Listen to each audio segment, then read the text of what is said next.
What's up, people? Oh,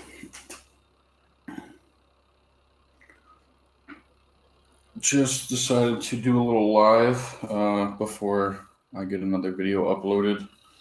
That'll probably be around Saturday. We're gonna record late tomorrow, me and Joe, with the new camera guy, and yeah, it should be good. But I wanted to hop on and just kind of get everyone's thoughts on how they are liking the newer style videos and stuff. So I'll answer some questions as well off of old videos, and just if anyone has any questions in the chat, I'll also answer those. But just to get started, I've been traveling quite a bit, so I didn't have an upload last week. I will have one, like I said, Saturday, and I'm just happy with how they're going. They're doing really well. Mario, the camera guy, is absolutely amazing. What? Still no direct rear delt work. My man, all the variations that I'm doing hit the rear delts, including the back exercises, including doing lateral raises the way that we do them. I have cable face pulls and tons of my mesocycles. I don't know where this stuff comes from. Quite odd to me. What up, Manuel? Yeah, so I'm gonna answer a question, and I'll go back and forth between the live feed and the questions that I have pulled up over here. Somebody asked me about the best gyms in Vegas, so you'll see most of my videos are recorded at Dragon Lair. We just train at that gym. It's a nice gym. Flex is the man. You guys have seen all of that one. You haven't seen too many from Torture. Torture Gym is amazing. It's one of my favorite gyms here as well. The machines, the NewTek machines, are fucking phenomenal. I could rant and rave about those all day. They're super joint friendly. They feel amazing during prep. I'm absolutely in love with that place. Fit Club is amazing. One of my best friends is the head trainer there. Gavin and all the staff there, Vinny, they're all amazing. Good people.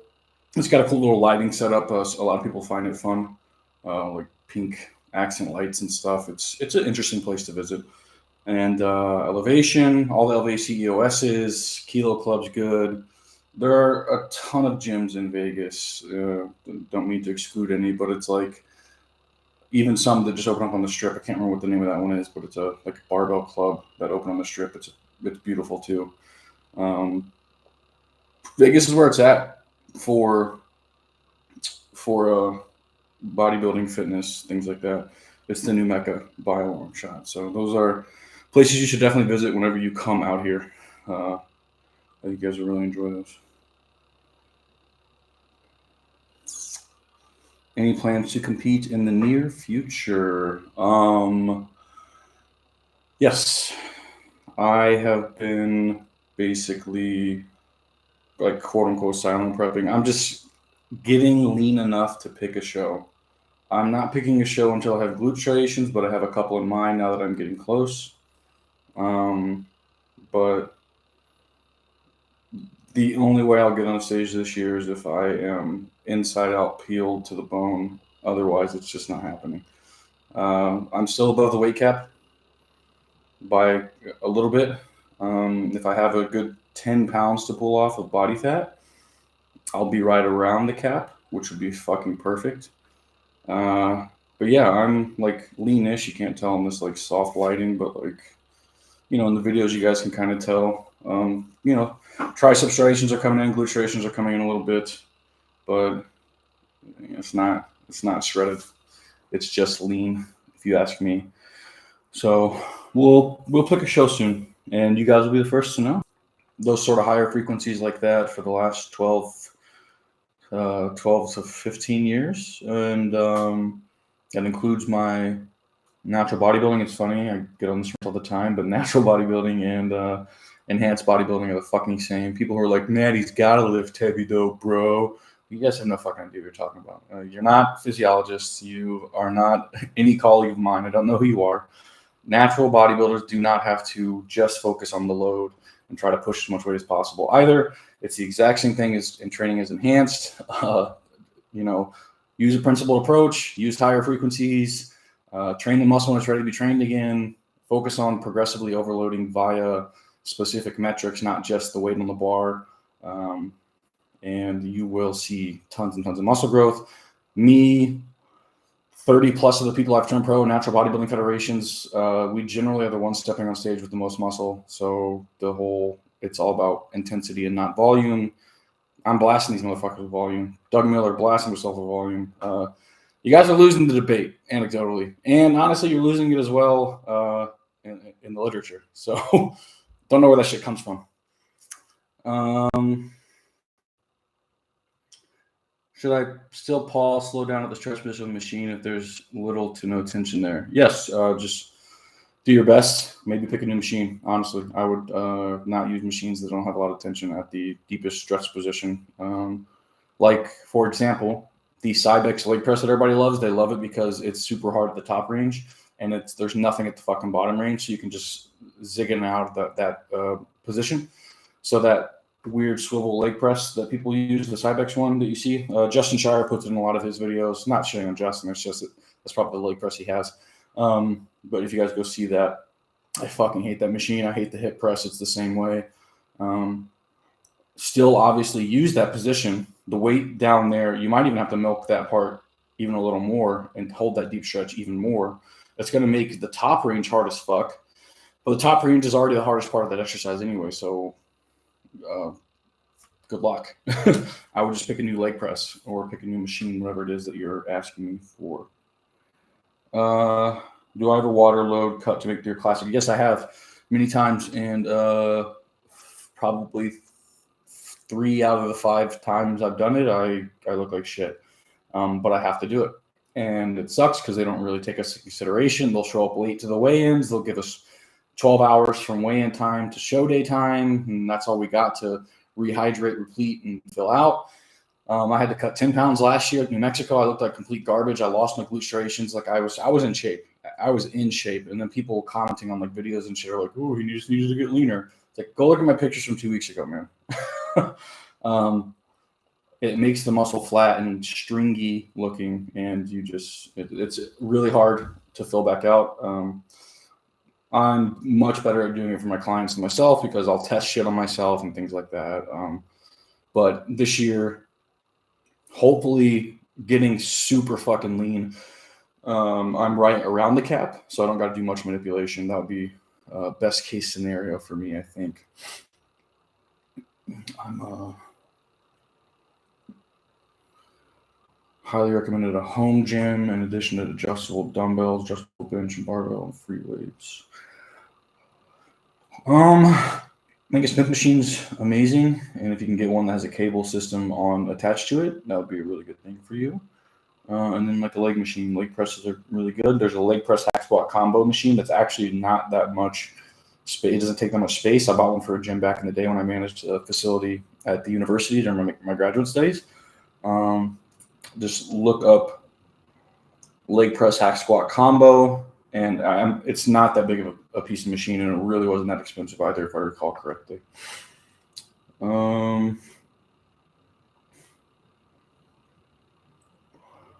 Top 5 supplements for naturals besides creatine and protein powder. Oof.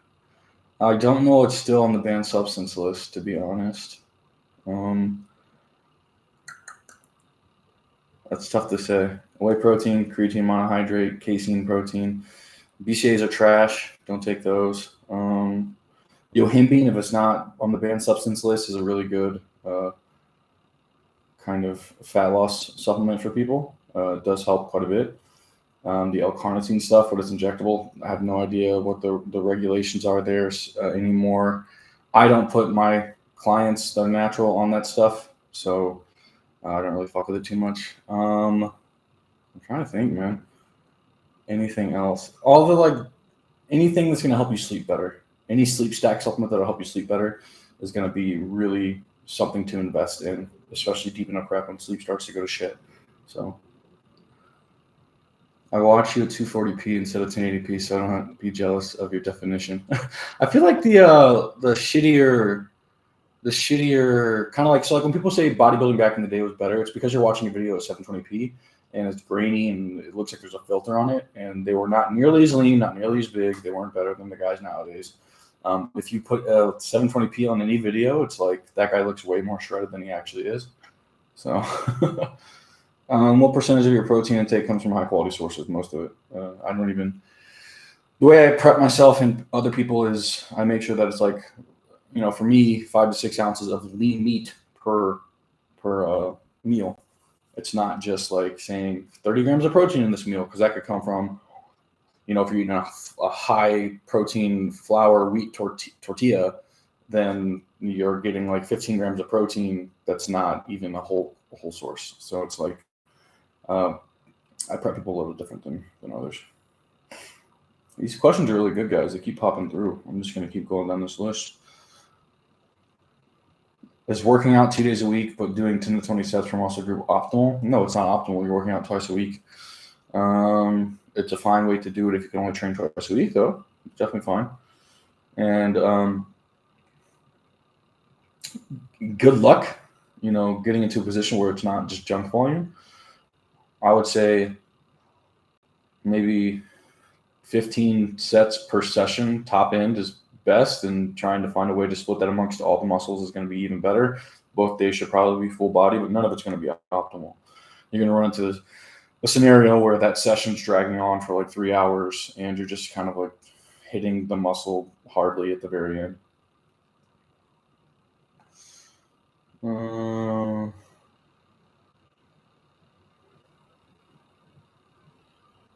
When is your coaching opening up? I kind of am selective. You can just email me if you'd like to. It's at this stage, I only take on very, very limited people, and kind of like a tryout process, quote unquote. I just ask a ton of questions because I want to make sure they're serious. I feel like my arms, chest are super hard for me to grow, but my back is a strong point of mine. Am I delusional? I don't know, because I don't know what you look like, but that's possible. My back is a weak point, and my lateral delts are a really good strong point. They grow pretty well. I've increased my back frequency a lot, and I pulled the volume down on other muscle groups in my massing phases to put more volume into the back, and that helped me grow my back. So you could do the same for your arms and chest.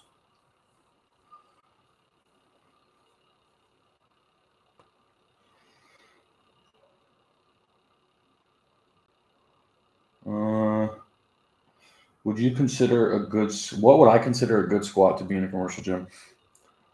It's funny. This is how like wired my brain is to not give a fuck about the weight, because my first thought was an ass to grass, slow and controlled squat that is deep and keeps the tension in the quads. It wasn't weight on the bar, but my assumption is that you mean weight on the bar. And if that is what you were asking me, get the fuck away from that mentality and go more toward the mentality of controlling the eccentric, keeping the tension in the quads, making sure that you're not, balancing a shitload, bearing a shitload, really focusing on the technique over everything else. So I don't care about the weight on the bar or any of that shit. I am solely focused on what it looks like. I've gone up to a kid that was squatting 135 ass to grass and struggling, and he was squatting next to this guy who had 500 pounds on the bar and was like yelling and knee wraps and quarter squatted.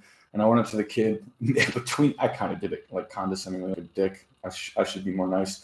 And I shook the kid's hand and I said, your squat technique is beautiful. Keep doing that. And you're going to have huge quads one day. And I made sure the guy next to him could hear, because I didn't talk to that guy. It's like stop lifting with your ego in commercial gyms.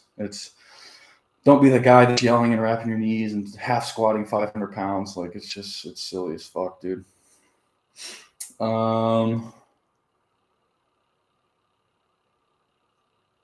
Is there any issue with the roughly 100 grams of my 200 grams of protein coming from whey protein? Not at all.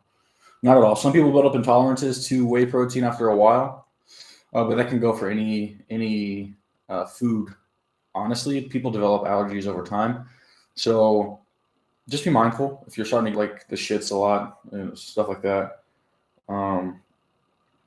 Then it could be due to that, and you might want to try to change in and out some protein sources. But there's nothing wrong with that. I did it in a lot of my natural bodybuilding preps, to be honest. I was taking in a lot of liquid and whey proteins.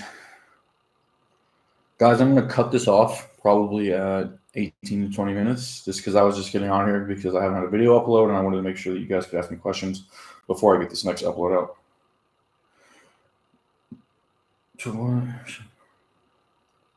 What extent do vertical presses actually work a side delt? Not a ton, a little bit, but not a ton. And if you want huge lateral delts, like I think I have decent lateral delts. They're not bad.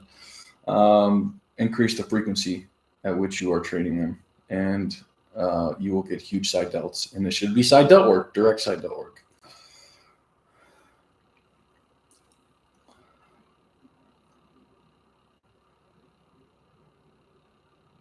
I cut to a Greta Bellows. I really appreciate the kind words there. That was very sweet. We're happy to be putting out information like this and doing what we love every single day, and passing the torch of knowledge is really just like what kind of like continues to drive me. And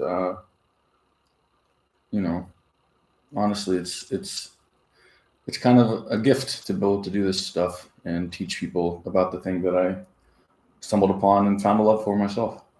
Oh, hey guys, Annelle Wilmark is my mother. She is on the live stream right now. I love you too, Mom.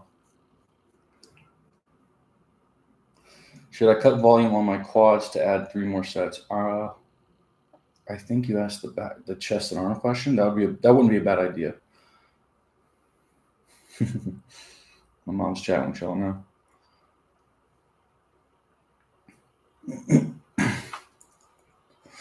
My reps and my rep matches are on there already on the app, guys. I stick to 1 to 3 exercises, Ryan, for the lateral delts if I'm training them 4 times a week. So I might do like machine lateral raises one day and upright row variation another day, and another machine lateral, and then maybe at the end like some superset of like cable face pulls with some kind of lateral delt raise. But I tend to just keep it that way.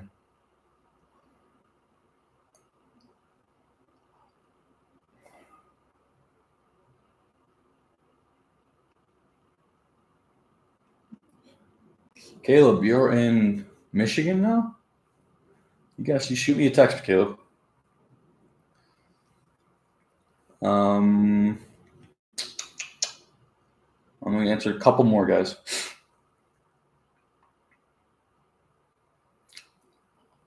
Michael, yes, when I repost this, watch it because I answered the competing question. What would I recommend for those who have mind-muscle connection issues with lateral delts? I don't think you do. You're probably just focusing on the squeeze and not so much the control of the eccentric. If you have a big pump in your lateral delts after lateral delts, you're gonna have big lateral delts. I would say train pretty close to failure. Make sure that you are using variations that give you a huge range of motion. So try some upright rows, try some cross-body lateral raises, try some cable Y raises, stuff like that, and just milk the eccentric. So if you do cable Y raise and they start here in the stretch position like this, and you do the Y raise, make sure that you're controlling it like this. Control, control, control. And there's no jerking shit. It's just all lateral delts. And from there, try to train pretty close to failure. Try to give yourself shorter rest times and see if you have a huge pump at the end. And I promise you, you're going to feel like lateral delts. That's about it, guys. I'm going to get off of here, and I will be uploading that leg video in probably Saturday because we're recording tomorrow. So have a good day, guys.